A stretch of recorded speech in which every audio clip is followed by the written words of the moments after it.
Kim Jong তামাশা north কোরিয়ার মূর্খ মানুহ কোনো খা সুবিধা নিদিয়ে তেনেকুৱা পদ্ধতিৰ তহঁতৰ এই জাতিৰে মানুহ তহঁতৰ।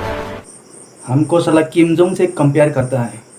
अगर हम किम जोंग होता तो आप लोग यहाँ रहे पता, बीटीआर में, बदोलैंड में और असम में। साला गुंडा नाफाम सिखाओ, काला दंदा। आंनि चेनेलनि मानगोनां बयबो गेदेर उन्दै बिदा फंबाय बिब' बिनानाव नायगिरि नोंथांमोन बरायबाय गिबियावनो नोंथांमोनखौ दिनै बे गोदान भिडिअ आसा खालामो बयबो मोजाङै दं।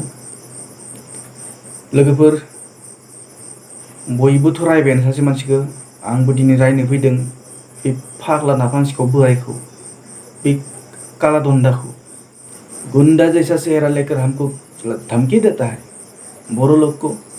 पाकिस्तान हमार देश है, नेपाल हमार देश है, अफगानिस्तान हमार देश है, बांग्लादेश हमार देश है। जाओ पाकिस्तान में जाओ, बांग्लादेश में जाओ, जाकर एसटी मांगिए बांग्लादेश में, पाकिस्तान में।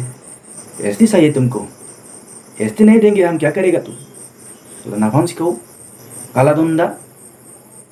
किसने बोला तुमको हमसे पंगा लेने के लिए?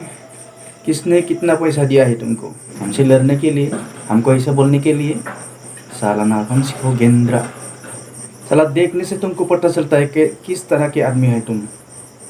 तो लोगोफोर बे बोराय नाफाम सिखाओ दन्दानि सोमोन्दै नोंथांमोना मा बुंनो सानो कमेन्ट बक्सआव फोरमायना हो। बिथांनि बुंनायाव नोंथांमोना माबायदि दुखु मोनदों, माबायदि रागा जोंदों, बेखौ नोंथांमोना कमेन्ट बक्सआव फोरमायहरनो हागोन। खौसे जानायाव जोंहा बयबो गोजोननाय दङ, जों बयबो बरायदों। जों सिगांनिफ्रायनो खौसे जा होननानै बयबो जों बर' रायजोफोरा, गासै दुलाराय बर' रायजोफोरानो जों बुंबोबाय थादोंमोन। आरो दिनै फैयै फैयै जोंहा हारिनि अलखद समाव दिनै बर'नि देरसिन माहारियारि आफाद एबसु दुलाराय बर' फरायसा आफादनि दैदेननायाव हांख्रायनायाव दिनै गुबुन गुबुन पलिटिकेल आरो नन पलिटिकेल आफादफोर ज' जानानै मोनसे जोंनो बर' रायजोफोरनो फोरमान होबाय जे बर'आ खौसे जानो हायो। बेखौ जों बयबो बरायदों, बर'नि रायजो राजा गासै दुलाराय बर' माहारियानो बरायदों। थिग बिदिनो हारिनि अलखद समाव जों बयबो खौसे जानानै खामानि मावलांनांगौ, बेखौ जोंनि बर'नि गासै मेलेमजिबि सानसुमैफोरजों लोगोसे बर'नि गासै रायजो राजाफोरानो बरायदों, मोजां मोनदों, गोजोननाय फोरमायदों। रायजो राजाफोर बेखौनो खावलायो जाहाथे इयुनावबो बेबायदिनो खौसेयै आवगायलांनानै हारि जौगानायनि फारसे खामानि मावलांबाय थायो, बेखौ जों बयबो आसा खालामो। खौसेयानो बोलो होनो, नङा होमबा? खौसे थायोब्ला जोंखौ रावबो नाख्रेबनो हाया।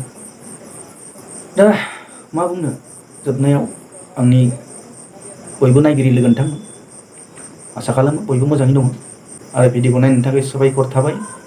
जोबनायाव सोरबाफोर जुदि आंनि चेनेलाव गोदान फैदोंब्ला अननानै चेनेलखौ साबस्क्राइब खालामना होदो, लोगोसे भिडिअखौ मोजां मोनदोंब्ला लाइक खालामना होदो। गोजोन्थों।